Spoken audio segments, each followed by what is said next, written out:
எப்போதும் தேவை பெரியார். மனிதன் பிறக்கிறான் சுதந்திரமாக, ஆனால் சமுதாயம் அவனை அடிமையாக்குகிறது.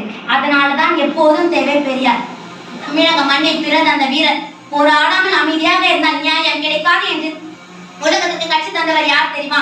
பெரியார் ஈவே ராமசாமி. எப்போதும் தேவை பெரியார். ஏன் தெரியுமா நண்பர்களே?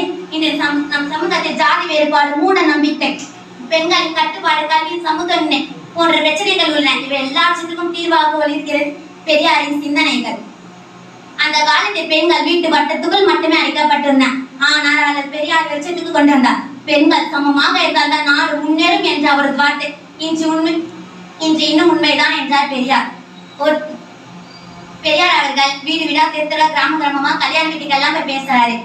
ஆம்பளை பையன் மணமகனுக்கு பின்னாடி டிகிரி இருக்கும், பெண் மணமகளுக்கு பின்னாடி அதை பார்த்து சமூகத்தை பார்த்து பெரியார் கேட்கிறாரு, நியாயா மணமகனை படிக்க வச்சு இந்த மணமகளுக்கு ஒரு டிகிரி இருக்கணும் கிடையாது, இந்த சமுதாயம் உருப்பிடுமா என்று இந்த சமுதாயத்தை பார்த்து கேட்கிறார் தந்தை பெரியார்.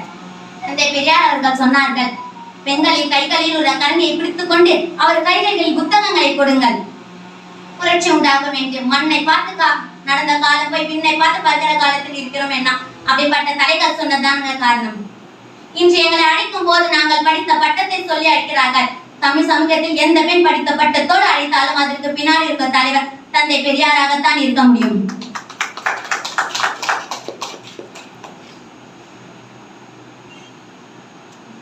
அவர் நமக்கு கற்றுக் கொடுத்தது மனிதன், ஜாதி, மதம், பாலினம் இவற்றை அல்ல, அவற்றின் பண்பாலும் அறிவாலும் மற்றவர்கள் மதிக்கப்பட வேண்டும் என்பதை அவர் நமக்கு கற்றுக் கொடுத்தார்.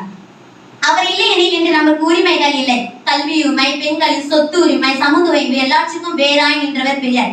அறிவின் தீப்பொறி எரிந்தவர் பெரியார். அடிமை மனதை அழித்தவர் பெரியார். தன் நம்பிக்கையின் தாயாக நின்றவர் பெரியார். அவர் மதத்தை எதிர்த்தவர் அல்ல, அவர் மதத்தை எதிர்த்தவர மூட நம்பிக்கை கடிந்தவர். அவர் சொன்னார், நம்பிக்கை இருக்கட்டும், ஆனால் அறிவை இழக்காது, இதுதான் உண்மையான விடுதலை சிந்தனை என்று சொன்னார். மனிதன் அவர் நம்பிக்கை தந்தது மனிதன் மனிதனாக வாழ வேண்டும் என்பதே அவர் இறுதியான இலக்கு. மானமும் மனிதனும் மனிதனின் அழகு என்றார். பெரியாரை பற்றிய சிறுகவி. கருப்பு சட்டைக்காரன் காவலுக்கு கெட்டிக்காரன், வெள்ளை தாடி வேந்தனவன் கொள்ளை எடுப்போருக்கு காலனவர், முதுமையில் தோன்றியது நரை தள்ளாடி ஆற்றினார் உரை, திராவிட கொள்கையின் பாட்டு மூட நம்பிக்கைக்கு வைத்த வேட்டு, பெண்ணியம் இவரது கண்ணியம் சமுதும் இவரது. பெரியார் அவர்கள் சொன்னதன் அறிவில்லாதவன் அடிமை, அறிவுள்ளவன் அரசன், அதன் கல்வியை என்று சமூகத்தின் அடிப்படையாக இருக்கிறது. இறுதியாக சொல்லி என் உரையை முடித்துக் கொள்கிறேன். யார் சொல்லி இருந்தாலும் எங்கு படித்திருந்தாலும் நானே சொன்னாலும் உனது புத்திக்கு பொருத்தாத எதையும் நீ நம்பாதே. பெரியார் ஒரு பெயர் அல்ல, ஒரு புரட்சி. அவர் எழுப்பிய சிந்தனைகள் இன்னும் இருக்கிறது.